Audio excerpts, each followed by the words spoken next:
नमस्कार। हिंदी साहित्य इतिहास लेखन परंपरा का क्रम चल रहा है और इस क्रम में आज हमारी ये 6वीं क्लास है। पिछली क्लासेज में हम हिंदी साहित्य इतिहास से संबंधित रचना एवं रचनाकारों को पढ़ चुके हैं और आज की क्लास में हम हिंदी साहित्य का वृत्त इतिहास जो कि नागरी प्रचारणी सभा काशी द्वारा प्रकाशित किया गया था, इसके बारे में चर्चा करने वाले हैं। तो नागरी प्रचारणी सभा काशी, इसकी स्थापना कब हुई थी, इसके संस्थापक कौन हैं और इसकी स्थापना करने की आवश्यकता क्यों पड़ी आदि के बारे में संक्षिप्त रूप से जानकारी प्राप्त करेंगे। तो इसकी स्थापना हुई थी 16 जुलाई 1893 ईस्वी को। कब हुई थी? 16 जुलाई 1893 ईस्वी को। और इसके संस्थापक हैं श्याम सुंदर दास, पंडित राम नारायण मिश्र और शिव कुमार सिंह। ये तीनों क्वींस कॉलेज में 9वीं क्लास के विद्यार्थी थे। क्वींस कॉलेज के 9वीं क्लास के या 9वीं कक्षा में ये तीनों पढ़ते थे और हिंदी भाषा के विकास के लिए, हिंदी को बढ़ावा देने के लिए इन्होंने नागरी प्रचारणी सभा काशी की स्थापना की। जो नागरी प्रचारणी सभा काशी के संस्थापक तो श्याम सुंदर दास, पंडित राम नारायण मिश्र और शिव कुमार सिंह ही हो गए, लेकिन इसके जो प्रथम अध्यक्ष थे, इस सभा के जो प्रथम अध्यक्ष थे वो थे बाबू राधाकृष्ण दास, जो कि भारतेंदु हरिश्चंद्र के फुफेरे भाई थे। कौन थे? भारतेंदु हरिश्चंद्र के फुफेरे भाई। अब बात करते हैं कि इसकी प्रथम बैठक कहाँ हुई थी। तो इसकी प्रथम बैठक वाराणसी के सप्त सागर मोहल्ले के घुड़साल में हुई थी। नागरी प्रचारणी सभा काशी ने प्रकाशन क्षेत्र में 3 सबसे बड़ी परियोजनाएं प्रस्तुत की। उनमें से पहली है शब्द सागर, जिसको 10 खंडों में प्रकाशित किया गया। हिंदी विश्वकोश, इसे 12 खंडों में प्रकाशित किया गया। और तीसरी है हिंदी साहित्य का वृत्त इतिहास, जिसके बारे में आज हम पढ़ने वाले हैं। तो हिंदी साहित्य का वृत्त इतिहास, इसको कितने खंडों में प्रकाशित किया गया था, कितने खंडों में प्रकाशित करने की योजना बनाई गई थी और इसके कितने भाग हैं और किस भाग के संपादक कौन कौन हैं आदि के बारे में आप चर्चा करेंगे। तो चलिए शुरू करते हैं। 1993 ईस्वी में नागरी प्रचारणी सभा काशी ने हिंदी साहित्य के संपूर्ण इतिहास को 18 खंडों में प्रकाशित करने की योजना बनाई। इस इतिहास ग्रंथ के अब तक 16 खंड प्रकाशित हो चुके हैं। अब देखिए, इनसे 2 प्रश्न बन सकते हैं। पहला प्रश्न हो सकता है कि नागरी प्रचारणी सभा काशी ने हिंदी साहित्य के संपूर्ण इतिहास को कितने खंडों में प्रकाशित करने की योजना बनाई? तो 18 खंडों में। नागरी प्रचारणी सभा काशी द्वारा हिंदी साहित्य के संपूर्ण इतिहास के कितने खंड प्रकाशित हो चुके हैं? तो इसका उत्तर होगा 16 खंड प्रकाशित हो चुके हैं। ये जो 16 खंड हैं, इनको किस नाम से प्रकाशित किया गया तथा इनके संपादक कौन है, इन्हें हम देखते हैं। देखिए, इसमें जो 16 भाग हैं, इसके जो 16 भाग हैं, इन सभी के संपादक अलग अलग हैं, लेकिन ये जो योजना थी हिंदी साहित्य का वृत्त इतिहास प्रकाशित करने की जो योजना थी, इसके जो प्रधान संपादक थे वो थे डॉक्टर अमरनाथ झा। कौन थे? डॉक्टर अमरनाथ झा। तो देखते हैं, इसमें जो पहला भाग है उसका नाम है हिंदी साहित्य की पीठिका और समय है इसका 1957 और इसके संपादक हैं डॉक्टर राजवली पांडे।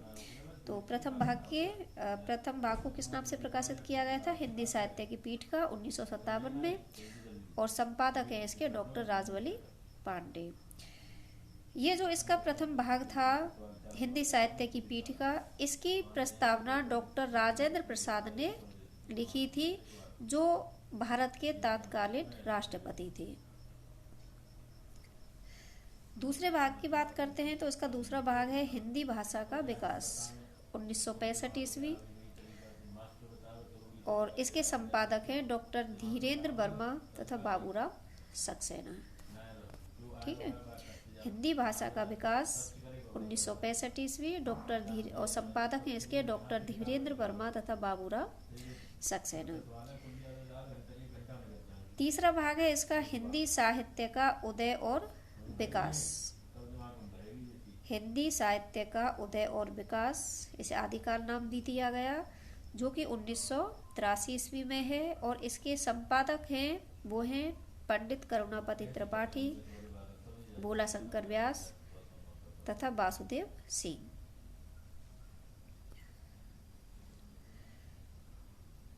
भाग 4 है भक्ति काल। भक्ति काल में निर्गुण भक्ति शाखा, 1968 ईस्वी, और इसके संपादक हैं आचार्य परशुराम चतुर्वेदी। भक्ति काल सगुण भक्ति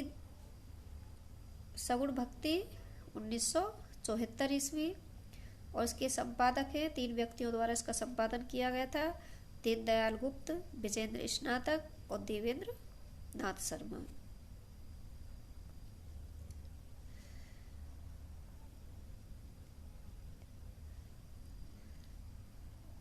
भाग 6 है इसका रीतिकाल। रीतिकाल में रीतिबद्ध, 1958 ईस्वी, और संपादक हैं इसके डॉक्टर नगेंद्र। भाग 7 रीतिकाल, रीति मुक्त धारा पर लिखा गया था, ये 1972 ईस्वी, समय है इसका 1972 ईस्वी, और इसके संपादक हैं डॉक्टर भागीरथ मिश्र।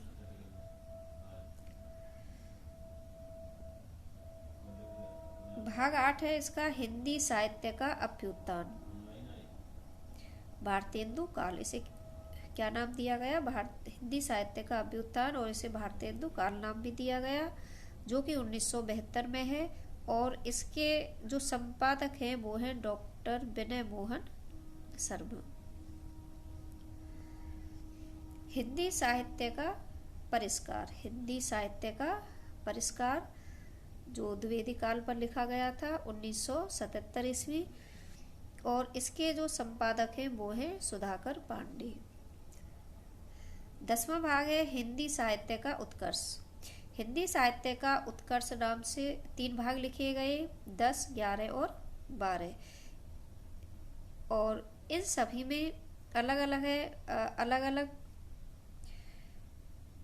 टॉपिकों पर लिखा गया है। जैसे हिंदी साहित्य का उत्कर्ष भाग 10 में छायावाद और काव्य के, छायावाद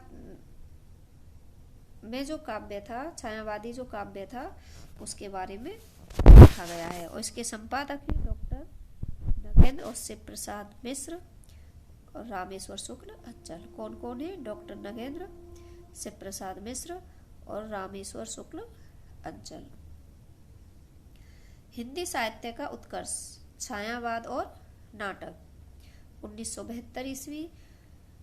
इसका संपादन भी 3 व्यक्तियों द्वारा हुआ था, डॉक्टर सावित्री सिन्हा, डॉक्टर दशरथ ओझा, लक्ष्मी नारायण लाल।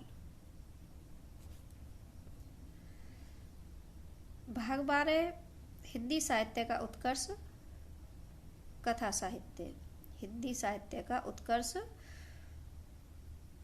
कथा साहित्य, 1984 ईस्वी, और इसके जो संपादक हैं वो हैं अमृतलाल नागर, कल्याणमल लोढ़ा और निर्मला जैन।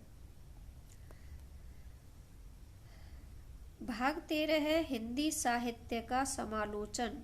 हिंदी साहित्य का समालोचन, निबंध एवं पत्रकारिता, 1965 ईस्वी में, और इसके जो संपादक हैं वो है लक्ष्मी नारायण सुधांशु।